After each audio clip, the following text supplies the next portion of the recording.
La modernisation de l'administration au Mali a enregistré des progrès significatifs ces dernières années et la semaine du numérique en témoigne. Durant cet événement, des experts et des acteurs du secteur se sont réunis pour discuter des solutions numériques aux défis auxquels le Sahel est confronté, notamment en matière de sécurité et d'efficacité administrative. Modibo Sidibi. De nos jours, le numérique occupe une place prépondérante dans le monde. Au Mali, le secteur est en plein boom, notamment grâce à la volonté des autorités de la transition en se servant du numérique pour accélérer la modernisation de l'administration. Même si beaucoup reste à faire, notre pays connaît des avancées notoires dans la modernisation de l'administration publique. Ce qui a été fait depuis 2006 qu'on a été créé jusqu'à aujourd'hui, on a fait le réseau unique de l'administration qu'on appelle le réseau Internet. Ça veut dire que c'est un réseau de distribution des données sur lequel, même si vous n'êtes pas sur Internet, vous pouvez échanger des données. C'est sur ce réseau qu'il y a la messagerie gouvernementale, le point email, c'est un domaine uniquement pour la messagerie gouvernementale, le point gouv.email.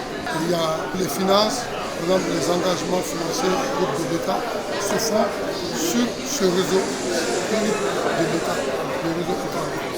Donc on est en train d'interconnecter toutes les structures, mais c'est par étapes. Autre structure chargée de la modernisation de l'administration malienne, la Direction nationale de l'économie numérique. Elle a pour impératif d'assurer un développement harmonieux et éthique dans tous les secteurs d'activité de l'administration malienne. La digitalisation et l'informatisation de l'administration, beaucoup a déjà été fait. Vous savez, c'est un long processus qui a démarré depuis belle lurette et qui a été surtout renforcé par le programme de développement national qui a voulu introduire les outils TIC pour améliorer les procédures de gestion des affaires publiques. Il y a un document de politique nationale qui a été élaboré et adopté par le gouvernement. Donc, dans le premier plan quinquennal qui s'appelle Mali 2020, a été mis. Pour un pays comme le nôtre où l'on prône la souveraineté, rendre optimale l'administration publique est un défi à relever au vu des avantages multiples qui peuvent en découler. Le président a annoncé à ce tous les services, par exemple, même pour payer une contravention, on prend son téléphone pour payer parce que c'est mis en ligne. Ça, c'est les avantages énormes. Au cours de ces 3 jours d'activité consacrés à la semaine du numérique, les pays de l'AES profiteront du cadre pour réfléchir aux voies et moyens susceptibles de rapprocher les populations de leur administration. Les technologies de l'information et de la communication jouent un rôle important comme facteur de résilience face à la crise multiforme dans le Sahel. Dans ce contexte, les jeunes des 3 pays de l'AES évoluent de manière significative dans le domaine des TIC. Mamadou Doumbia nous en donne un aperçu.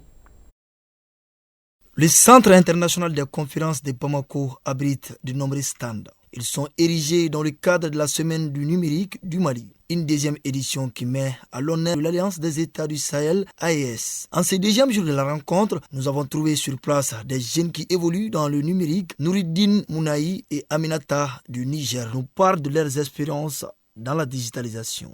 Le stand du Niger est là pour représenter les grands acteurs en fait, du digital au Niger, des écoles en passant par les institutions et voire même les grands projets. Vraiment, la délégation du Niger est assez complète et elle représente de manière globale les grands acteurs du domaine du digital au Niger. Bon, il faut savoir surtout qu'il y a une faible proportion de femmes dans le numérique au Niger.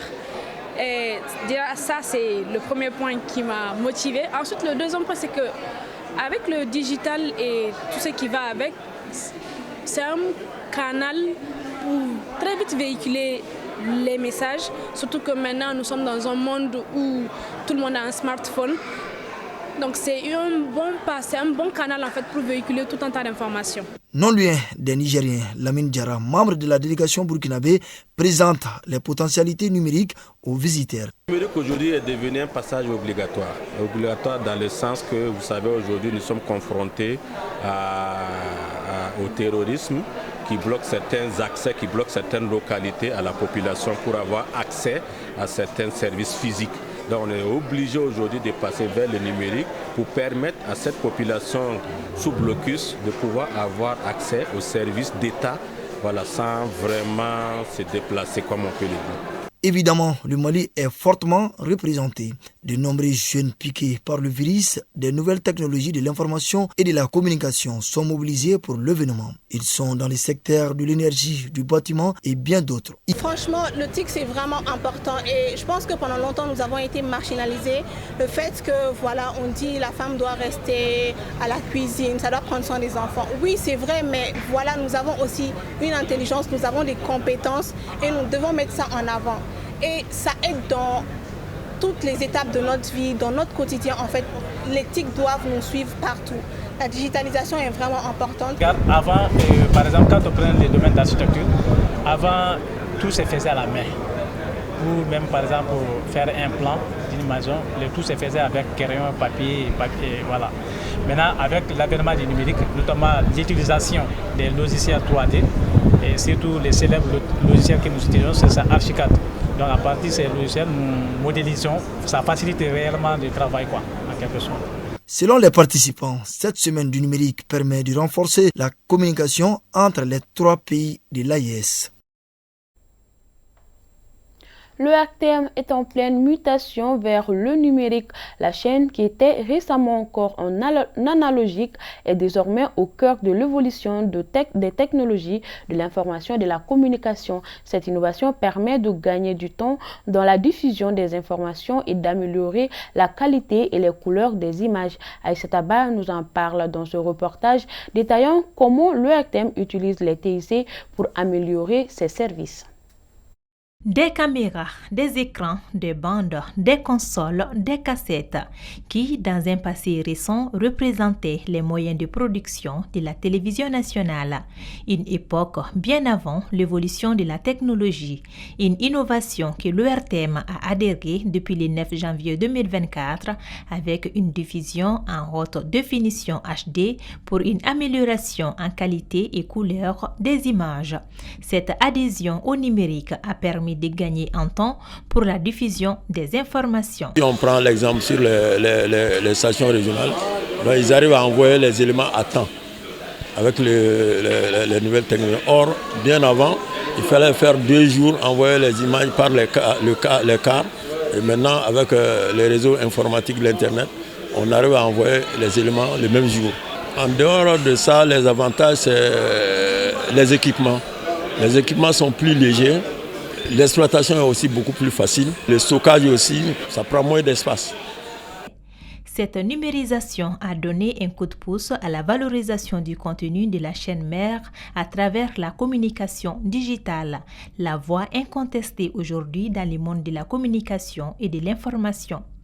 Il faut reconnaître aujourd'hui qu'une chaîne aujourd'hui qui n'a pas une page Facebook, qui n'est pas présent chez YouTube, qui n'a pas d'archives, ça veut dire que tu n'es pas suivi à 100%. En matière d'instantanéité de l'information, on a la possibilité à partir de Facebook assurer le direct et que des millions de personnes ont la possibilité de voir l'événement à partir de son champ, sur son téléphone. Donc ça, ce sont les avantages du numérique qu'il faut reconnaître et qui sont quand même là et qui sont visibles, qu'on doit constater et qui a marqué le temps aujourd'hui. Cette prouesse est gagnée en collaboration avec la SMTD, une structure qui permet de garantir la continuité et la qualité de la diffusion des programmes de l'ERTM. La SMTD peut fournir à l'ERTM une très bonne connexion dédiée qui va lui permettre de faire des diffusions sur les réseaux sociaux. Et deuxièmement, nous pouvons également proposer à l'ERTM d'héberger ces données qui sera vraiment dans notre data center. Et également, nous pouvons aussi proposer à l'ERTM une très bonne diffusion avec des images de qualité. Sans oublier bien sûr l'archivage de ces données aussi. Le monde du numérique offre d'innombrables opportunités pour entreprendre et développer les entreprises. Toutefois, l'adhésion de l'ERTM au numérique est largement appréciée par bon nombre de téléspectateurs.